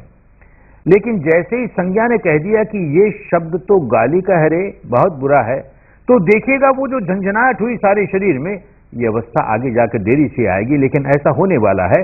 अभी इतना तो समझ में आ जाएगा कि जैसे ही कहा गाली है, तो ये जो संवेदना शरीर में जागी थी बड़ी दुखद हो जाएगी, बदल जाएगी, बड़ी दुखद। किसी ने गाली दी, लगेगा यूं गाली देने से मेरे मन को दुख हुआ, ये सही है, पर तेरे मन को दुख तब हुआ जबकि शरीर में एक दुखद संवेदना जागी। तू इस शरीर की दुखद संवेदना को जानता ही नहीं और कहता मेरे मन में दुख हुआ, मेरे मन में दुख हुआ, इसलिए द्वेष करता हूं, इसलिए द्वेष करता हूं। कहां सुधारेगा अपने को? ऊपर ऊपर सुधार के रह जाएगा ना, जड़ों तक कैसे सुधारेगा? तो जो शरीर में अनुभूति हुई, दुखद हुई, तो ये वेदना ने काम किया अपना, दुखद हुई। प्रशंसा की तो शरीर में अनुभूति हुई, बड़ी सुखद हुई।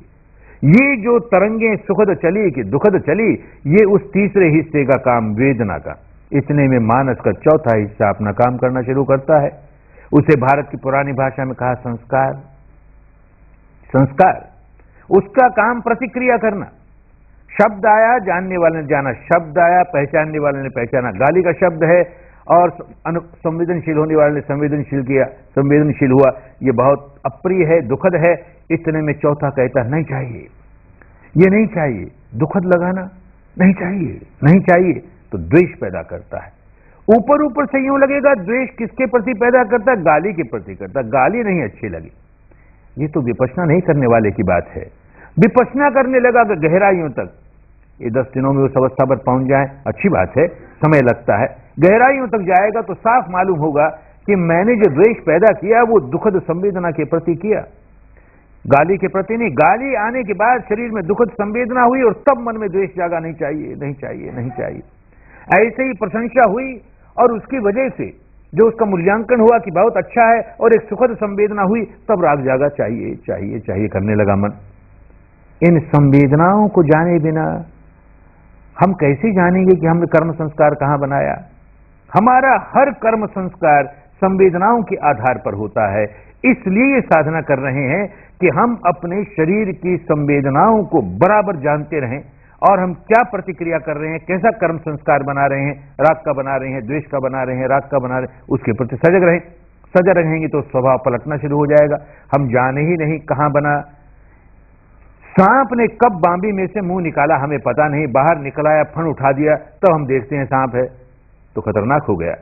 तो कहां राग जागा वहां हमको होश ही नहीं, वो हमारे सिर पर चढ़ गया, तो हम देखते हैं कि देखिए राग जागा। द्वेष कहां जागा पता ही नहीं, सिर पर चढ़ गया तब होश आया कि देख द्वेष जागा। हम अपना सुधार नहीं कर सकते, जड़ों तक सुधार नहीं कर सकते। इसलिए ये जो संस्कार है, यही कर्म है, यही कर्म का बीज है। जो विज्ञान है, जानने का काम करता है, वो कोई कर्म का बीज नहीं है, उसका कोई फल नहीं आता। ये जो संज्ञा है, पहचानने का काम करती है, मूल्यांकन करने का काम करती है, ये कोई बीज नहीं है, इसका कोई फल नहीं आता। ये जो वेदना है, अनुभूति है, सुखद या दुखद, ये कोई बीज नहीं है, इसका फल नहीं आता है। ये जो संस्कार है, संवेदना आई, सुखद आई और हमने राग का संस्कार बनाया, दुखदाई हमने द्वेष का संस्कार बनाया, वो बीज है और वो फल देगा। हमारे मानस के स्वभाव को, राग वाले स्वभाव को दृढ़ करने वाला ये संस्कार है, द्वेष वाले स्वभाव को दृढ़ करने वाला ये संस्कार है, और इस स्वभाव को पलटने का काम यहां पहुंच कर ही हो सकता है। ये बात समझनी चाहिए। संस्कार पर संस्कार बनाए जाते हैं। 3 तरह के संस्कार होते हैं। एक तो ऐसा होता है कि पानी पर लकीर खींची, एक और खींचते गए, दूसरी ओर बुझती चली गई, संस्कार बना और खत्म हुआ, बना और खत्म हुआ, उसका कोई असर नहीं हुआ। एक कर्म संस्कार ऐसा होता है कि जैसे बालू पर लकीर खींची, सुबह खींची, शाम तक बुझ गई। तीसरा ऐसे होता है जैसे चट्टान पर किसी छेनी से, किसी हथौड़े से मार करके लकीर खींची, खत्म तो वो भी होगी, बहुत समय लगेगा उसे।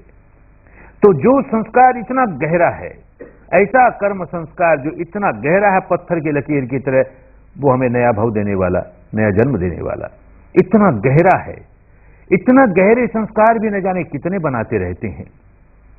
दिन भर में संस्कार ही संस्कार बनाए, रात को जरा चिंतन करने बैठे कि आज दिन भर में कितने कर्म संस्कार बनाए, तो मुश्किल से 1 या 2 याद आएंगे जो बहुत गहरे गए। अरे ऐसा नहीं करना चाहिए था, हमने ऐसा कह दिया, ऐसा नहीं कहना चाहिए था, ऐसा नहीं करना चाहिए था, मन में ऐसा भाव नहीं लाना चाहिए था, वो पत्थर की लकीर वाला सामने आया। 1 महीने के अंत में चिंतन करने बैठे कि इस महीने भर में हमने पत्थर की लकीर वाले कितने बनाए, फिर कोई इक्का दुक्का ही जिसका बहुत गहरा प्रभाव रहा वही आएगा ध्यान में। साल भर के अंत में चिंतन करें, फिर 1 या 2 ही आएगा। ऐसे ही हम चाहें या न चाहें, मृत्यु के क्षण कोई संस्कार जो बहुत गहरी पत्थर की लकीर वाला है वो उभर करके सामने आएगा ही, प्रकृति का नियम है। और जैसा संस्कार उभर करके ऊपर आया, जो कर्म संस्कार, उसकी किस तरह की तरंगे हैं, नरक की तरंगे हैं कि स्वर्ग की तरंगे हैं कि ब्रह्मलोक की तरंगे हैं, बड़ी सुखद तरंगे हैं, बड़ी दुखद तरंगे हैं, भारी तरंगे हैं, सारे के सारे कर्म संस्कार तरंग ही तरंग है और कुछ नहीं है। कैसी तरंग है, वैसी तरंगों की ओर खिंचा हुआ चला जाएगा, अपने आप चुंबक की तरह खिंचा हुआ चला जाएगा। प्रकृति के बंधे बंधाए नियम है। मृत्यु के समय कैसा संस्कार जागा, पत्थर वाला जागा, कंकर वाला जागा, तो नीचे की ओर खींच कर चला ही जाएगा। मृत्यु के समय कैसा जागा, मक्खन जैसा जागा, हल्का फुल्का, ऊपर की ओर खिंचा हुआ चला ही जाएगा। प्रकृति के बंधे बंधाए नियम। साधना इसलिए करते हैं कि मरना आ जाए, मरने की कला आ जाए। मरते तो सभी हैं, विपक्षी भी मरेंगे ही। अब तक जितनी सूचना मिली और जितने कोई विपक्षी मरा, कोई इक्का दुक्का केस जिसके बारे में संदेह हो सकता है, बाकी सारे के सारे केस ऐसे, एक विपश्यना करने वाला एक व्यक्ति भी मूर्छित अवस्था में नहीं मरता, खूब जागरूक होकर मरेगा, भयभीत होकर नहीं मरेगा, बड़ा निर्भय होकर मरेगा, व्याकुल होकर नहीं मरेगा, बड़ा मुस्कुराता हुआ मरेगा।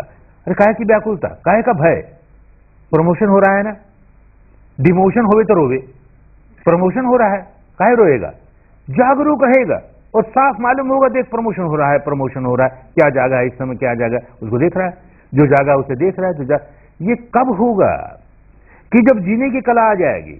मरने की कला उसी को आती है जिसको जीने की कला आती है। जिसको जीने की कला नहीं आती उसको मरने की कला नहीं आ सकती।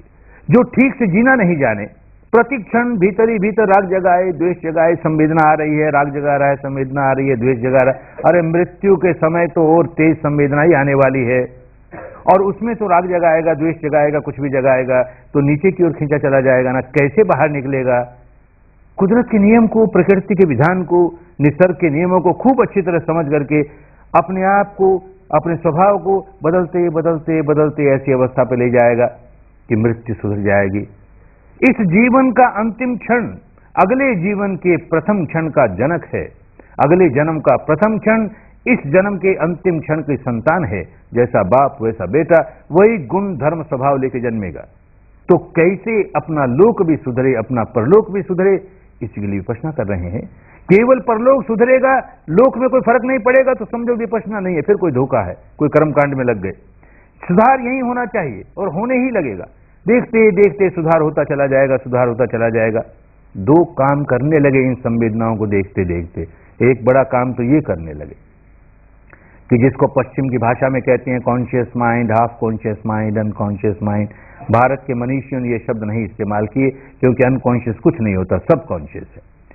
लेकिन फिर भी इतना तो कहा, ये ऊपर ऊपर का चित्त परित्त चित्त है, छोटा सा चित्त है और बाकी बड़ा चित्त है, और इनके बीच में बहुत मोटी दीवार है। ये तो अपने अनुभव से जानेगा हर व्यक्ति। ऊपर ऊपर का चित्त इस बात को नहीं जानता कि हमारे भीतर भीतर संवेदना क्या हो रही है। ऊपर ऊपर का चित्त इस बात को नहीं जानता कि उस संवेदना की वजह से हमने राग पैदा किया कि द्वेष पैदा किया। अब ये दीवार टूट जाएगी, दोनों के बीच में जो दीवार थी वो टूट जाएगी। तो पहला काम ये होगा कि ये जो ऊपर वाला चित्त है उसको सब मालूम होने लगेगा। जिसको अचेतन कहें या चेतन कहें, सब चेतन हो जाएगा, सारा कॉन्शियस हो जाएगा, सुपर कॉन्शियस हो जाएगा। इस 3.5 हाथ की काया में जो हो रहा है खूब जानेगा, अनजाने कुछ नहीं रह जाएगा। एक बड़ा काम होगा, बहुत बड़ा काम होगा।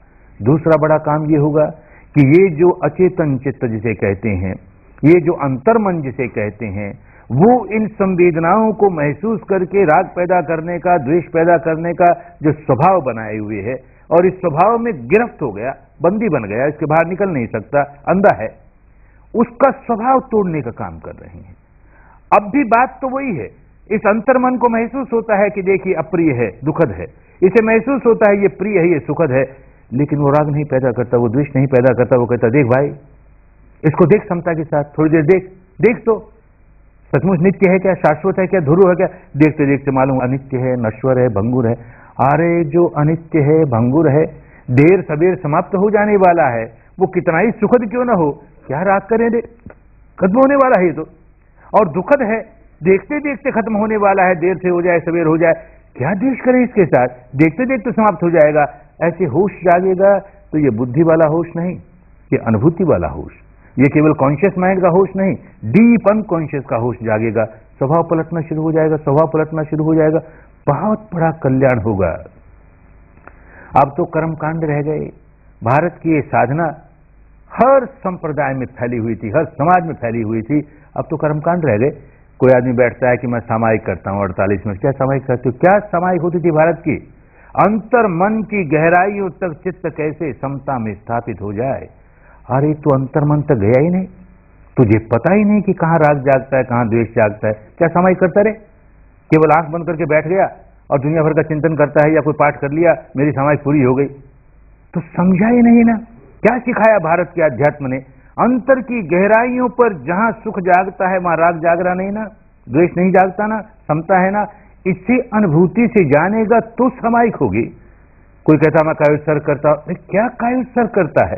क्या भारत की कायोत्सर्ग हुआ करती थी? काया को उत्सर्ग कर दिया, काया के प्रति मैं मेरे का जरा सा भाव नहीं। ये काया है, इसका स्वभाव उत्पन्न होना नष्ट होना, इस पर होने वाली संवेदनाएं देखना, उत्पन्न होती है नष्ट होती है, इसमें मैं कहने को क्या, इसमें मेरा कहने को क्या। यूं काया का उत्सर्ग करता है तो कायोत्सर्ग होता है। अब तो कर्मकांडी रह गया ना। अनारंभी होता हूं, क्या अनारंभी होता है? अरे जो आरंभ ही न होने दे, चित्त धारा पर राग को आरंभ ही न होने दे, वो अनारंभी होता है। तूने जाना ही नहीं चित्त धारा पर राग कहां आरंभ हुआ, तूने जाना ही नहीं चित्त धारा पर द्वेष कहां आरंभ हुआ, और कहता अनारंभी होने की साधना करता हूं। कहां उलझ गए, धर्म के नाम पर कहां उलझ गए। होश जागे, अंदर देखना शुरू करेंगे, होश जागेगा, सारी बात समझ में आएगी। ये 10 दिनों में एकदम परफेक्ट हो जाओगे, ऐसा विश्वास नहीं दिलाते, ऐसी आशा नहीं दिलाते, क्योंकि रास्ता बहुत लंबा है। पर कितना ही लंबा क्यों न हो, लंबे से लंबा रास्ता पहले कदम से शुरू होता है। 10,000 मील की यात्रा पहले कदम से शुरू होगी। जिस व्यक्ति ने पहला कदम उठा लिया, उससे आशा की जा सकती है दूसरा भी उठाएगा, तीसरा भी उठाएगा, यूं उठाते उठाते अपने अंतिम लक्ष्य पर, मुक्ति की अवस्था पर पहुंच जाएगा। जिस बेचारे ने कभी पहला कदम ही नहीं उठाया, केवल चिंतन मनन करता रह गया, अंदर की सच्चाई कभी देखी ही नहीं आज तक, कहां राग जागता है देखा ही नहीं, कहां द्वेष जागता है देखा ही नहीं, कहां वेदना कैसी आई देखा ही नहीं, उस व्यक्ति से कैसे आशा करें कि यह मुक्त अवस्था तक पहुंच जाएगा। इसलिए इन 10 दिनों में बड़ा नन्हा सा कदम उठेगा, पर सही दिशा में सही कदम उठेगा और बड़ा कल्याणकारी होगा, बड़ा मंगलकारी होगा। काम करना पड़ेगा, किसी की कृपा से नहीं होगा, किसी की अनुकंपा से नहीं होगा, स्वयं मेहनत करनी पड़ेगी। घंटे भर बैठोगे तो देखोगे बहुत सा समय तो पुरानी आदत के मुताबिक, हाय रे मरा रे, बहुत पीड़ा है रे, ऐसे है रे, वैसे है रे, इसी में जाएगा। बीच बीच में थोड़ा सा होश जागेगा, अरे अनित्य है ना, देख अनित्य है ना, राग द्वेष मत कर, द्वेष मत कर, ये बहुत अच्छा लगा, बहुत अच्छा लगा, तो राग राग राग। फिर होश आएगा, अरे क्या अच्छा लगा, अनित्य है ना, देखना अनित्य है ना, यूं उसको अनुभूति को अनित्य है अनित्य देखेगा, फिर होश आएगा। तो माने बहुत सा समय तो जैसे पानी के नीचे सिर गया और कहां बह रहे हैं पता ही नहीं। बीच बीच में हमारा सिर पानी के ऊपर उठेगा और चारों ओर देखेगा, इधर थपेड़े लगते हैं उधर थपेड़े लगते हैं, पानी के ऊपर सिर है। थोड़े से क्षण ऐसे मिलते हैं जबकि सचमुच पानी के ऊपर सिर है, बड़ा कल्याण होता है, बड़ा मंगल होता है। ये थोड़े से क्षण ही धीरे धीरे थोड़े से सेकंड बन जाएंगे, धीरे धीरे थोड़े से मिनट बन जाएंगे। अभ्यास करते करते घंटे भर बैठेंगे तो घंटे भर सिर पानी के ऊपर है, बड़ा कल्याण होगा। सही माने में सामायिक करने लगोगे, सही माने में काव्यस्तर करने लगोगे, सही माने में अनारंभी बनने लगोगे, सही माने में स्थित प्रज्ञ बनने लगोगे, अनासक्त बनने लगोगे, वीतराग बनने लगोगे। काम करना होगा, बिना काम किए होता नहीं। स्वयं काम करना पड़ेगा। विद्या समझ में आ जाए, न समझ में आए तो एक से अधिक बार आके पूछें, उसका स्पष्टीकरण करें, खूब अच्छी तरह समझ करके फिर ये दृढ़ निश्चय करें कि काम मुझे ही करना है। अपनी मुक्ति अपने हाथ, अपना पराक्रम अपना पुरुषार्थ, कोई दूसरा हमें मार्गदर्शन देगा, काम हमें ही करना पड़ेगा।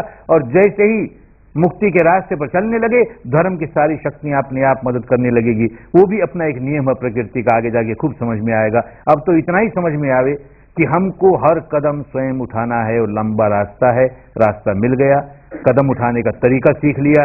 अब तो खूब काम करें, खूब काम करें। जो 6 दिन बचे हैं बड़े अनमोल हैं, मानव जीवन के बड़े अनमोल दिवस।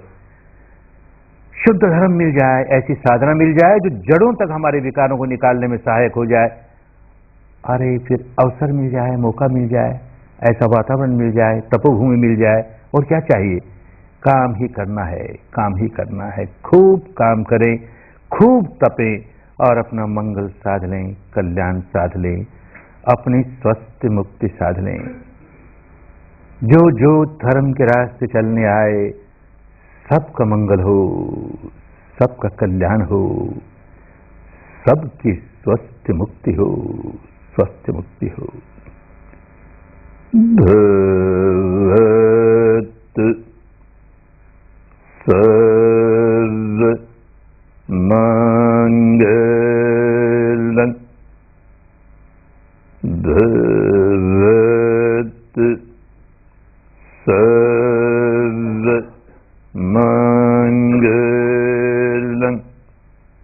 भवत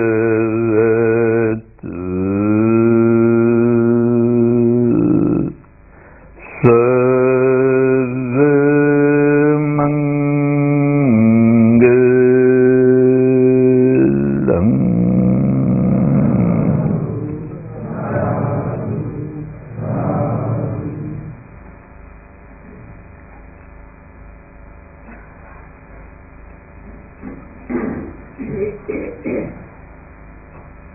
चाहें तो 5 मिनट विश्राम कर लें, उसके बाद फिर काम में लग जाएंगे। 5 मिनट विश्राम कर लें।